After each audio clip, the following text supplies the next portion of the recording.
जिंदाबाद। बीपी मंडल अमर रहे, अमर रहे, अमर रहे। बीपी मंडल अमर रहे, अमर रहे, अमर रहे। बीपी सिंह अमर रहे, अमर रहे, अमर रहे। बीपी सिंह अमर रहे, अमर रहे, अमर रहे। अनिल सिंह विद्रोही जिंदाबाद, जिंदाबाद, जिंदाबाद। अनिल सिंह विद्रोही जिंदाबाद, जिंदाबाद, जिंदाबाद। का खाली पड़ा टुकड़ा नहीं है। देश देश तब है जब उस देश में रहने सुरक्षित हैं, उनको समान अधिकार हैं, समानता है, उनको अधिकार मिल रहा है, उनकी भागीदारी मिल रही है, तब देश देश है। ठीक उसी तरीके से जिस तरीके से एक घर है हमारा जिसमें हम रहते हैं, अगर हम उसको खाली करके दूसरी जगह रहने लग जाएं तो फिर वो जो बिल्डिंग है वो घर नहीं रह जाती है, हम उसको मकान कह सकते हैं। लेकिन घर कब तक रहता है? जब तक हम या कोई उसमें रहता है, तब तक वो बिल्डिंग घर होती है, और खाली होने के बाद खाली बिल्डिंग खाली मकान हो जाता है। इसी तरीके से इस देश को भी अभी तक हमें देश मानने लायक बनाना होगा, देश कहने लायक बनाना होगा। अभी तक ये देश कहने लायक नहीं है, और ये मैं बड़ी गंभीर बात कह रहा हूँ। इस ऐसे शब्दों पर तमाम जगह पर कहीं देशद्रोह और तमाम तरीके की धाराएं भी ये मनवादी लोग लगा देते हैं, क्योंकि आज जो है पूंजीवाद और मनुवाद का जो गठजोड़ है वो हावी है, और जब मनुवाद और पूंजीवाद का गठजोड़ हो जाए तो ये पहले से ज़्यादा घातक हो जाता है। जितना पहले खतरनाक होता है उससे ज़्यादा ये दोधारी तलवार की तरह हो जाता है, दोनों तरफ काटता है, क्योंकि पैसे की भी पावर हो जाती है और षड्यंत्र तो होते ही।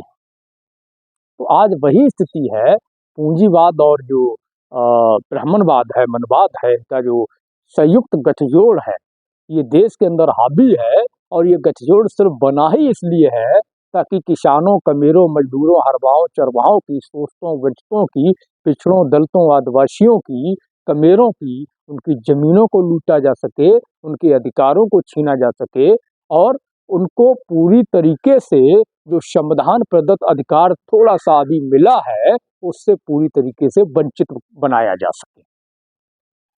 ये लोग हमें मारेंगे नहीं, ये हमें ख़त्म नहीं करेंगे, क्योंकि इन्हें अपनी मजदूरी के लिए, अपनी गुलामी के लिए गुलामों की ज़रूरत है, मजदूरों की ज़रूरत है, मेहनतकश लोगों की ज़रूरत है, क्योंकि ये लोग मेहनत नहीं कर सकते। वेदों की बात करें, धर्म ग्रंथों के अनुसार इनको हल्की मूठ पकड़ना वर्जित है, ये मेहनत क्या करेंगे? तो इसलिए ये मारेंगे नहीं, लेकिन ये हमें उस स्थिति में लाना चाहते हैं जैसा कि बताया गया है अभी सर के द्वारा, ये हमें वहाँ पहुँचा देंगे कि हमें अगर रोटी का टुकड़ा एक मिल जाए तो उसी को हम विकास मानेंगे, उसी को हम अपना भाग्य समझेंगे, उसी को हम अपनी उन्नति समझेंगे, तरक्की समझेंगे, और रोटी का टुकड़ा देने वाले को ही हम अपना ईश्वर मान लेंगे, अपना उद्धारक मान लेंगे। तो इसलिए मुझे याद आता है एक समय जब चौधरी चरण सिंह साहब ने जब इसी तरीके से पूंजीवाद और सामंतवाद, ब्राह्मणवाद का गठजोड़ हुआ था, उस समय चौधरी चरण सिंह ने कहा था कि ये टाटा बिरला की जागीर नहीं, ये हिंदुस्तान हमारा है। आज हमें भी हिम्मत करके कहना होगा ये अडानी अंबानी की जागीर नहीं, ये भारत देश हमारा है। आज हमें ये हिम्मत दिखानी पड़ेगी, क्योंकि हम उन्हीं चौधरी चरण सिंह के बच्चे हैं। वो चौधरी चरण सिंह वही हमारे पुरखे हैं, और वो तमाम महानायक जिन्होंने असमानता के खिलाफ समानता की लड़ाई लड़ी, हम उन्हीं की परंपरा को आगे बढ़ा रहे हैं, उन्हीं की वंश से आते हैं, उन्हीं की पीढ़ी से आते हैं। जब वो उस समय इतनी हिम्मत दिखा सकते हैं, बाबू जगदेव प्रसाद कुशवाहा जिन्होंने कहा था कि हमारी पहली पीढ़ी मारी जाएगी, दूसरी पीढ़ी जेल जाएगी और तीसरी पीढ़ी राज करेगी। बाबू जगदेव प्रसाद कुशवाहा की हत्या की गई कि नहीं? हत्या करवाने वाले कौन लोग थे? क्या ये छुपा है किसी से? हत्या करवाने वाले वही लोग थे। और उसके बाद बाबू जगदेव प्रसाद कुशवाहा की हत्या की गई, गोली मारी गई, गोली मारने के बाद भी जब उनको संतोष नहीं हुआ तो खींचते हुए उनको ले जाया गया थाने में, और वो प्यास से पानी मांगते हुए उन्होंने प्यास में ही प्यासे अपनी जान दे दी, पानी नहीं दिया गया। इतनी दुखद हत्या उनकी की गई, तो क्या हमें उनकी कुर्बानी को ऐसे ही जाने देना चाहिए? उन्हीं का नारा है कि 100 में 90 शोषित है, 90 भाग हमारा है, धनदत्ती और राजपाट में 90 भाग हमारा है, शोषितों ने ललकारा है, 90 भाग हमारा है। बाबू जगदेव प्रसाद कुशवाहा ने ही कहा था कि हम सवर्णों की राजनीतिक हलवाई करने के लिए पैदा नहीं हुए। ये बाबू जगदेव प्रसाद कुशवाहा ने ही कहा था।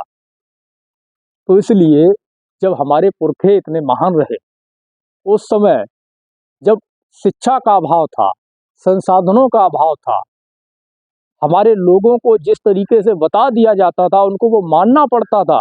इसलिए भी मानना पड़ता था कि वो लोग पढ़े लिखे नहीं होते थे, तो मजबूरी भी थी कि अगर वो कोई किताब पढ़कर सच जानना भी चाहें तो उसको पढ़ नहीं सकते। उस दौर में हमारे नायकों ने, हमारे पुरखों ने, हमारे पूर्वजों ने संघर्ष किया और संघर्ष की देन है कि आज हम यहाँ तक पहुँचे। मंडल कमीशन अगर बना और लागू हुआ तो उसमें केवल जो है ऐसा नहीं है कि बीपी मंडल जी और बीपी सिंह जी और बाकी बाद में जो है शरद यादव जी, लालू प्रसाद यादव, रामविलास पासवान जी, इनका ही केवल योगदान है। ये परंपरा अगर पहले से नहीं चली होती तो मंडल कमीशन बनने का समय आता ही नहीं। अगर इस लड़ाई को डॉक्टर अंबेडकर ने नहीं लड़ा होता, अगर इस लड़ाई को जगदेव प्रसाद कुशवाहा ने नहीं लड़ा होता, महात्मा फुले ने नहीं लड़ा होता, इस लड़ाई को कर्पूरी ठाकुर ने नहीं लड़ा होता, इस लड़ाई को पेरियार ने नहीं लड़ा होता, अंकाली ने नहीं लड़ा होता, अब्दुल कयूम अंसारी ने नहीं लड़ा होता, चंदापुरी साहब ने नहीं लड़ा होता, चौरसिया जी ने नहीं लड़ा होता, शिवदयाल चौरसिया जी ने नहीं लड़ा होता, तो मंडल कमीशन बनने का दौर नहीं आता। बहुत पहले से लड़ाई लड़ी जा रही थी, तब जाकर के देश की आज़ादी के बाद संविधान लागू होने के भी कई सालों बाद मंडल कमीशन की रिपोर्ट आई और उसको भी 10 सालों तक डस्टबिन में डाल के रखा। जब आपके लोग सत्ता में भागीदारी किए, ताकत पाए, तब जाकर के उस रिपोर्ट को लागू करने का या करवाने का काम किया गया। उसमें बीपी सिंह का हमें धन्यवाद ज्ञापित करना चाहिए, उनका हमें आभारी रहना चाहिए कि बीपी सिंह जैसे जो सवर्ण समाज से आते थे, एक ऐसे नायक जिन्होंने अपने राजनीतिक करियर को दांव पर लगा करके किसी की परवाह किए बगैर ओबीसी समाज को न्याय देने का काम किया। और वहीं दूसरे अर्जुन सिंह जी, जिन्होंने 2006-07 में एजुकेशन में रिजर्वेशन की व्यवस्था दे करके ओबीसी समाज को एक सीढ़ी और आगे बढ़ाने का काम किया, उनको भी शासन खत्म कर दिया गया। तो हमें इनको भी नहीं भूलना है, इनको भी याद रखना है, क्योंकि इनका बहुत बड़ा योगदान है। इन्होंने अपना जीवन कुर्बान कर दिया, अपना करियर बर्बाद कर दिया हम लोगों को न्याय दिलाने के लिए। तो आज जो परंपरा हमारे पुरखों से चली आई है, उसी परंपरा को आप सभी से ही सीख करके, जो हमारे समाज के हमसे बड़े हैं, बुद्धिजीवी हैं, मैं सबको जब समय मिलता है तो जिसके भी लेख आते हैं मेरे पास तो मैं पढ़ता ज़रूर हूँ, या वीडियो मिल जाता है तो उसको भी सुनता हूँ, किताबें भी पढ़ने की कोशिश करता हूँ और मंथन करने की भी कोशिश करता हूँ। तो आप सभी से प्रेरणा लेकर के ही, महापुरुषों से प्रेरणा लेकर के, आपसे प्रेरणा लेकर के, जो लोग लड़ रहे हैं उनसे प्रेरणा लेकर के, चाहे वो बड़े हैं या छोटे हैं, हमने इस अपने साथियों के साथ इस मुहिम की शुरुआत की और लगभग 10 साल पहले हमने पहला कदम बढ़ाया था। और तब से तमाम तरह की बीच में विपदाएँ रहीं, समस्याएँ रहीं, मुसीबतों का सामना जब आप संघर्ष करते हैं तो संघर्ष ही किस काम का जिसमें कांटे ना हों। संघर्ष तो संघर्ष तभी होता है जब कांटे हों, मुसीबतें हों, समस्याएं हों, रोड़े आएँ। तो उन सबको पार करते हुए हमारे साथियों ने इस मिशन को, ये तीसरी यात्रा जो मंडल यात्रा के नाम से है, 25 अगस्त 2022 से शुरू की और आज हम लोग इस पावन धरा पर आप सभी के बीच में मौजूद हैं। ये हमारा वैसे मैं भाग्य में भरोसा नहीं करता हूँ, लेकिन अहोभाग्य है जो हम आपके बीच में हैं। और मैं मंडल कमीशन के विषय में सिर्फ एक लाइन बोलूँगा। हमारे तमाम साथी ये कहते हैं कि सब कुछ दलितों को मिल गया, सब कुछ दलितों को मिल गया। देखो, उनको उस समय बाबा साहब अम्बेडकर ने संघर्ष करके दिया, लेकिन उनको जो मिला वो उनका हक मिला है, आपका नहीं छीना है उन्होंने, आपका हक उन्होंने नहीं खाया है। ये आपको गुमराह करने के लिए किया जाता है, फैलाया जाता है। मंडल कमीशन स्पष्ट रूप से कहता है कि जो सुविधाएं जिस तरीके से SC ST को दी गई हैं उसी तरीके से सेंसस करवा करके अनुपातिक भागीदारी के रूप में सारी सुविधाएं OBC को दी जाएं, ये मंडल कमीशन की रिपोर्ट कहती है। और मैं बड़ा स्पष्ट अगर मंडल कमीशन को बोलूं एक लाइन में तो मैं कहना चाहूँगा, जैसे होता क्या है कि आज भी भले ही हम लोग पढ़ लिख गए हैं, आज भी हमारे यहाँ पाखंड बहुत हावी है। आज भी हमारे बुजुर्ग ही नहीं, नौजवान भी कल की परवाह न करते हुए कि कल हमारा चूल्हा कैसे जलेगा, वो उस समय की परवाह करते हैं जब मरने के बाद उनको स्वर्ग में जाना है। और वहाँ की सीट बुक कराने के लिए वो अपने जीवन से मरण तक के बीच में लाखों रुपया ठगों के ऊपर लुटा देते हैं, उन दलालों के ऊपर लुटा देते हैं, उन एजेंटों के ऊपर लुटा देते हैं जो ये कहते हैं कि मेरा भगवान से कनेक्शन है, आप हमें इतना इतना दान दो, दक्षिणा दो, ये कथा करवाओ, ये भागवत करवाओ, तो हम आपको जो है स्वर्ग में सीधा भेज देंगे, है ना। मैं सिर्फ एक ही बात कहूँगा, क्योंकि वो इसलिए भी फंस जाते हैं, स्वर्ग की कल्पना जो है वो किताबों में, धार्मिक ग्रंथों में और इन ठगों के द्वारा जो वर्णित की जाती है वो बड़ी मनोरम होती है। उसको सुनकर के एक बार अच्छा खासा बुद्धिजीवी भी उसके मोह जाल में फंस जाता है कि इतना सुंदर, इतनी सुविधाएं, हर कोई जाना चाहता है। मैं सिर्फ इतना कहूँगा कि अगर मंडल कमीशन संपूर्ण रूप से अनुपातिक प्रतिनिधित्व को देते हुए लागू कर दिया जाता है तो मेरे भाइयों, सम्मानित साथियों, इस धरती पर ही असली स्वर्ग का निर्माण हो जाएगा, जिसको न सिर्फ हम भोगेंगे बल्कि हमारी आने वाली हजारों पीढ़ियां भोगेंगी। तो तय हमें करना है कि मरने के बाद जिसका अता पता ही नहीं कि है भी कि नहीं, नासा तक नहीं खोज पाई, उस स्वर्ग के लिए लाखों करोड़ों रुपया फूंक करके और अपना समय बर्बाद करना है या फिर असली स्वर्ग जमीन पर बनाने के लिए संघर्ष करना है, ये आप सबको तय करना होगा। अगर आज आप इस चीज़ को तय नहीं कर पाएंगे तो यकीन मानिए आने वाले 5 साल बाद, 10 साल बाद, कम से कम 10 साल, इसके बाद आपको सिंगल व्यक्ति नहीं मिलेगा जो संघर्ष करता हुआ सड़क पे दिखाई दे, क्योंकि संघर्ष करने के लिए कुछ बचेगा ही नहीं, संविधान आपका खत्म किया जा रहा है। मैं एक छोटी सी कहानी यहाँ पर सुनाना चाहूँगा। एक आदमी था, एक मुर्गा लेके आया साहब बाजार से, तो 2-4 दिन तो बड़े प्यार से उस मुर्गे को रखा। 2-4 दिन बाद उसकी इच्छा हुई कि मुर्गे को काट के खाना है, तो कहा कि कैसे इसको मारें, इसको हम बड़ा प्यार से लाए हैं। तो मुर्गे से बोला कि देख, अगर तूने कल सुबह बांग दी तो मैं तुझे मार के खा जाऊंगा। मुर्गा ने कहा जो हुकुम, बांग नहीं देंगे। मुर्गे ने अगले सुबह बांग नहीं दी, लेकिन उसकी जो आदत थी, ऐसे गर्दन करता है ना जब बांग देता है, तो उसने वो गर्दन की और पंख अपने फड़फड़ाए। मालिक ने सोचा कि वो चालाक निकला, बच गया। उसने तुरंत नया जो है फतवा जारी कर दिया, कल से अगर तुमने गर्दन हिलाई तो हम तुम्हें मार देंगे। मुर्गे ने कहा जो हुक्म मालिक। अगले दिन उसने गर्दन भी नहीं हिलाई, बेचारा ऐसे ही पड़ा रहा, लेकिन पंख थोड़ा सा हिलाया डुलाया, आदत में था। उसने कहा आज फिर बच गया। उसने फिर नया फतवा जारी कर दिया कि अगर कल से तुमने पंख भी हिलाए तो हम तुम्हें मार देंगे। तो अब जो है मुर्गा कहा ठीक है साहब जो हुक्म। मुर्गा एकदम जो है मरी साधे हुए लेटा रहा, बिल्कुल ना हिला ना डुला ना कुछ। मालिक ने कहा फिर बच गया, बड़ा सातिर है। तो अगली बार उसने ऐसा फतवा जारी किया जो मुर्गे के लिए बच पाना संभव ही नहीं था। उसने कहा कि अगर कल सुबह तूने अंडा नहीं दिया तो मैं तुझे मार दूंगा।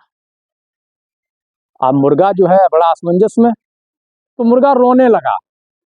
जब मुर्गा रोने लगा तो उस मालिक ने पूछा कि क्या बात है, क्या मौत के डर से रो रहे हो? तो मुर्गा बोला नहीं, मैं मौत के डर से नहीं रो रहा। बोले फिर? कि मैं इसलिए रो रहा हूँ कि अगर मैंने अपनी पहचान न खोई होती, अगर मैंने संघर्ष किया होता, अपने स्वाभिमान को न मारा होता, तो इस मौत पर कि मुझे गर्व होता। मैं इसलिए रो रहा हूँ कि मैं वो मौत मर रहा हूँ जिस मौत की कोई पहचान नहीं है, कोई कीमत नहीं है। मुझे संघर्ष करना चाहिए था अपनी पहचान को बचाने के लिए, मुझे संघर्ष करना चाहिए था अपने सम्मान और स्वाभिमान को बचाने के लिए। अगर संघर्ष करते हुए मैं मर जाता तो मुझे मेरी मौत पर फक्र होता, इसलिए मैं रो रहा हूँ। तो मैं अपने साथियों से ही कहना चाहता हूँ कि देखिए, मरना तो है ही। अब मुर्गे की तरह अगर स्वाभिमान को बेच करके, पहचान को मिटा करके अगर मरेंगे तो उसका कोई मायने नहीं रह जाएगा। लेकिन अगर हम समाज के लिए संघर्ष करते हुए अपने सम्मान और स्वाभिमान को, अपनी पहचान को जिंदा रखते हुए अगर मरते हैं तो ज़्यादा नहीं तो आने वाले 2, 4, 10, 5 साल तक तो समाज याद रखेगा। तो इसलिए ये लड़ाई जो पूरी है अपने सम्मान, स्वाभिमान, अधिकार और पहचान की। तो बहुत ज़्यादा मैं समय नहीं लूँगा और आप सभी से अंत में मैं सिर्फ इतना ही निवेदन करना चाहूँगा, क्योंकि आप लोग पहले से ही लड़ रहे हैं इस लड़ाई को। इस लड़ाई में मैं ही नहीं, जो भी लड़ रहा है उसका साथ दें। और अगर मैं से हम बन जाएं तो जीत हमारी निश्चित है। हमारे तमाम साथी संगठन के भी लोग होते हैं, तो वो क्या करते हैं कि भाई उस संगठन का कार्यक्रम हम नहीं जाएंगे। तो संगठन के बैनर झंडे अपने लेकर के जाओ, लेकिन साथ जरूर दो। कोई कार्यक्रम कर रहा है, लड़ाई लड़ रहा है, आपका अगर दूसरा संगठन है तो अपने संगठन का झंडा बैनर लेके, हाँ पार्टी कमल लेके जाइएगा सामाजिक कार्यक्रमों में। वो क्या है कि मूवमेंट दूसरी तरफ चला जाता है, लेकिन साथ दीजिए। 17 फरवरी को जब जननायक कर्पूरी ठाकुर का परिनिर्वाण दिवस जिस दिन है, उस दिन हम इस यात्रा का समापन लखनऊ में करेंगे और 17 फरवरी से हम असली लड़ाई की शुरुआत करेंगे। 17 फरवरी से असली लड़ाई की जो शुरुआत होगी वो यह होगी कि हम लोग फैजाबाद अयोध्या रोड लखनऊ पर स्थायी अनिश्चितकालीन धरना आंदोलन शुरू करेंगे और इसी को लेकर के हम पूरी तैयारी कर रहे हैं। पूरा जो 1.5 साल से घूमना हो रहा है, मध्य प्रदेश, बिहार, राजस्थान, हरियाणा, उत्तर प्रदेश, तो इसी को लेकर के हम आप सभी के बीच पहुंचने का प्रयास कर रहे हैं और ये मैसेज देने का, जोड़ने का प्रयास कर रहे हैं कि अगर अब हम किसान मूवमेंट की तरह खूंटा गाड़ करके नहीं लड़ेंगे, क्योंकि हमने किसान आंदोलन को देखा है करीब से, आपने भी देखा है, सबने देखा है।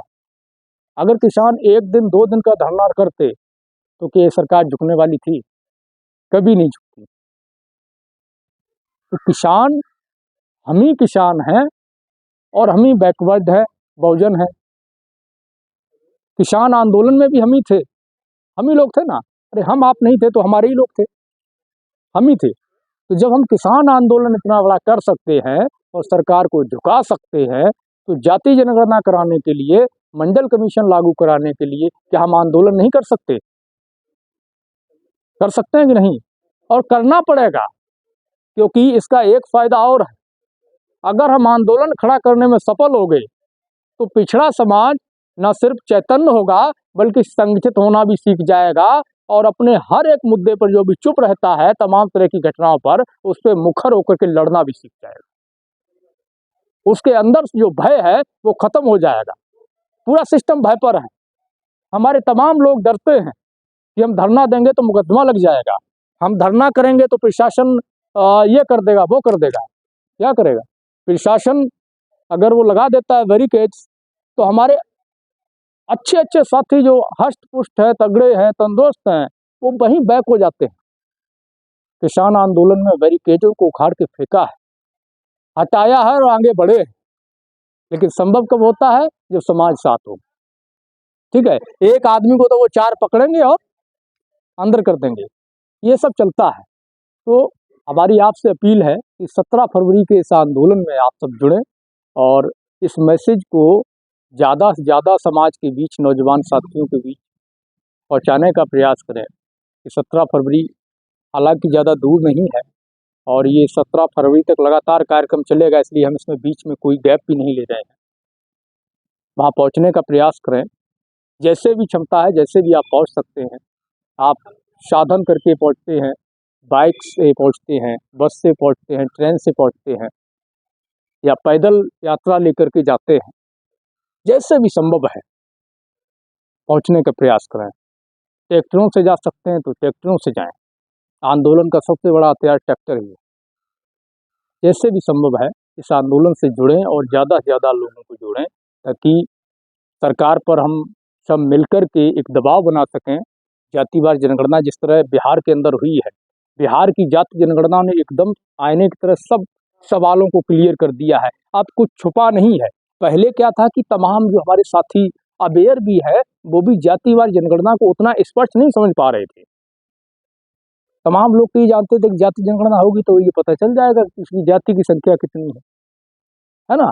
लेकिन जब बिहार के आंकड़े आए तो उसने बता दिया केवल जाति की संख्या नहीं जानना है, इसमें यह भी जानना है कि आपकी नौकरियां कौन लूट रहा है, जमीनों पर अवैध कब्जा किसने करके रखा है, संपत्ति कौन दबाए बैठा है। ये सारी चीजें उसमें क्लियर होंगी। तो इसलिए अब जब ये क्लियर हो चुका है, बादल छट चुके हैं, जो धुंधलापन था शीशे की तरह साफ हो गया कि जाति जनगणना से कौन कौन से सवाल बाहर आएंगे, किस तरह के आंकड़े आएंगे, उससे हमें क्या लाभ होगा। तो अब हमें आवश्यकता है कि हम लोग संगठित होकर के जाति जनगणना केंद्रीय स्तर पर करवाने के लिए एक बड़ा आंदोलन खड़ा करें और इस आंदोलन को तब तक जारी रखें जब तक हमारी मांग पूरी ना हो जाए। इन्हीं शब्दों के साथ मैं आप सभी का पुनः धन्यवाद देता हूं, आभार व्यक्त करता हूं और आप सभी को पुनः मैं क्रांतिकारी जय भीम, जय मंडल, जय जोहार पेश करता हूं।